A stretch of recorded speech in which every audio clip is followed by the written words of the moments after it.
And are you refreshed? Good. Now what? All right, so I'll start by saying that this is my second time being at one of these amazing experiences, I should say. I've had two questions for you. One question is, last June, my father passed away. And since that time, I've been, how can I say it, seeing him kind of in a different light as far as, and this may sound strange, but finding pennies in odd places, like in a sunglass hardcover that pennies don't belong. And, you know, I was cooking at one time and found a penny that fell out of one of the mitts on the stove. So my question is that a vibration coming from him? Yes. Or is that a vibration of me going to him? Both. His passing amplified your expectation. And your expectation in a different place allows you to find things. But it's not just that you're finding them, it's that they are being encouraged. There isn't anything that you couldn't describe in some other way, but they're not floating around in the ethers. It's not like that. But Jerry and Esther a few years ago were reading a foreword in a book, and the foreword was talking about abundance and how when you're focused on abundance in a way that allows it, sometimes there are signs like that. And suddenly shiny pennies started showing up everywhere, and it was absurd, the places that they would be. And Esther started accusing Jerry of planting them, but often they were out in public. It was someplace where it couldn't have happened. Eventually, one day, about 2 weeks into this fun that they were having, they got on an airplane and they were sitting in the bulkhead with the wall right in front of them. And as the plane was taking off, Jerry said to Esther, "Look down." And she looked down, and 2 pennies were standing on their end because of the thrust of the plane taking off. And Jerry said, "I'm so glad you were here with me to see that, because no one would ever believe it." And a nice thing, the more you experience and accept the message that it brings, then the more often it comes. Right.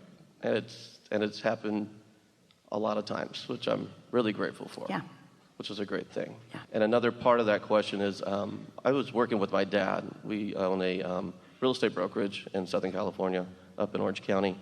And he had been in the business for 50 plus years and very, very successful. And he trained me, and I'm just starting to launch. And did he teach you the value of taking care of details? At a point. I'm a little bit more detail-oriented than he is. So maybe he's showing you those details then. Correct. There's something about that. It's about the ordinarily seeming unimportance of the penny that is really important. Doesn't matter how big or small it is, it's the subject of abundance. Yeah. And a completely different question. Yeah? Another thing I'm starting to get back into, I did radio for 25 years, all over the country, and I want to start doing a radio syndication called the 80s Experience, and it's an 80s radio program that was very successful in LA. They had a change of management, and they let me go. And so I'm starting to relaunch that idea. And is there anything that, you can give me as far as advice on that? Don't push against the old management. Okay. I know. Right. That's really all, because they didn't push you out, they freed you forward. Okay. Yeah. Having fun with it. Oh, yeah. It's a lot of fun. Really it's a lot of fun. And because I was getting feedback from other people in the business that loved it, and then I was just kind of torn why that would occur, why that happened. I was really shocked, actually. You got a minute? Mm-hmm. Absolutely.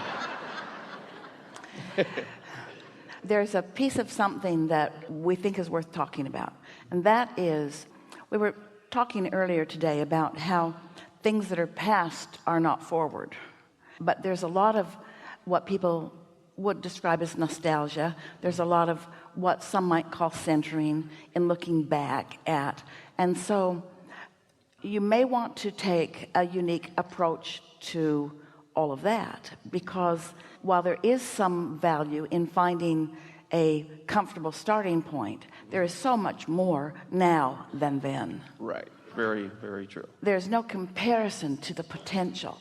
And so, as our friend asked earlier today about could her sculptures be bridges to help lift people into higher vibrations, that's exactly what this is about. You hook them in their familiar place, but carry them into current tense and show them where their true power is. You'll like it. Okay. Because you're very correct on there's so many different ways I can approach that, and I just have to find a way that really works for me and for the people that would be listening to it. So why does anyone listen to anything? Based on emotion, usually. And what are most people looking for? An experience or a result. It's attraction, even though they wouldn't say it, but they would say it, I'm looking for something interesting. I'm looking for something that grabs me. And in your world, you might call it a hook. You're looking for the hook that hooks them. But after you hook them, what are you going to do with them? That's what we're just suggesting. In other words, it's not going to be hard to hook them because they're out there hookable. And you're good at what you do and you know how to keep it going. And so it is entertaining and it is interesting. But every now and again, they'll find something that they didn't know they were looking for that they really are looking for. And then there is no ending to where that goes. Right. Yeah. Okay. Perfect. Yeah. Thank you so much. Yes, indeed.